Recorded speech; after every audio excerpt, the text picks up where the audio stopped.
शेतकरी कर्जमाफीसाठी बच्चू कडूंचा महाएल्गार। बच्चू कडूंकडून सरकारला आज दुपारी 12 पर्यंतचा अल्टिमेटम। मागणी मान्य न झाल्यास रेल्वे जाम करण्याचा इशारा।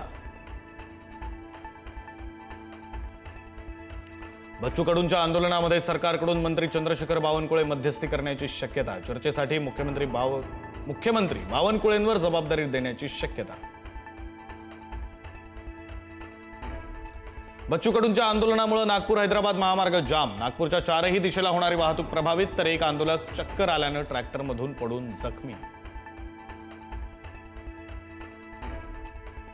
आमदाराऐवजी 2-4 मंत्र्यांना कापा। शेतकरी नेते रविकांत तुपकर यांचं वादग्रस्त विधान। शेतकऱ्यांनी आत्महत्या करण्यापेक्षा आमदाराला कापा, पण मागे हटू नका, तुपकरांचं वक्तव्य।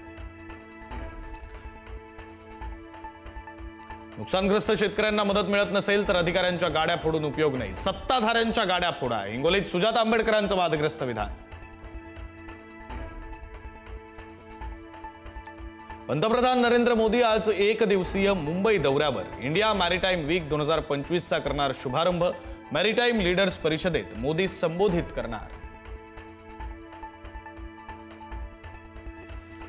1 नोव्हेंबरचा मोर्चा कुठून निघणार यावरून ठाकरेंची शिवसेना आणि मनसेमध्ये विसंवाद। दोन्ही पक्षांनी लावलेल्या बॅनरवर मोर्चाचं ठिकाण वेगवेगळं असल्याचं समोर।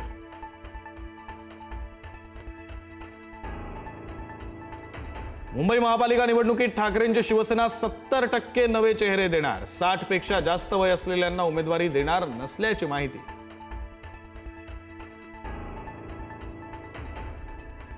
आगामी निवडणुका महायुतीत एकत्र लढण्याची तयारी ठेवा। एकनाथ शिंदे यांचे मंत्र्यांना आदेश। अखेरचा पर्याय मैत्रीपूर्ण लढत, शिंदेंची भूमिका।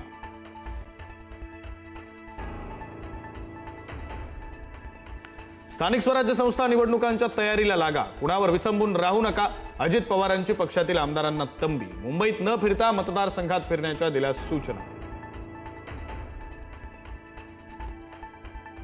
सोलापुरात भाजपचा अजित पवारांसोबत एकनाथ शिंदेंनाही धक्का। माजी आमदार राजन पाटील आणि शिंदे सेनेचे नागनाथ क्षीरसागर यांचा आज भाजपमध्ये प्रवेश। पुण्यात अटक केलेल्या दहशतवाद्याकडे सापडलं ओसामा बिन लादेनचं भाषण। दहशतवादी जुबैर हंगरकेकरकडे लादेनच्या भाषणाचं उर्दू भाषांतर, बॉम्ब तयार करण्याच्या पद्धतीचं छायाचित्र देखील सापडलं।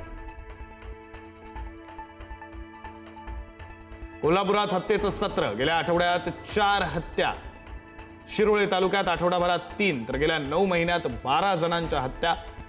हातात कोयते, तलवारी आणि चाकू घेत अनेकांकडून दहशत माजवण्याचा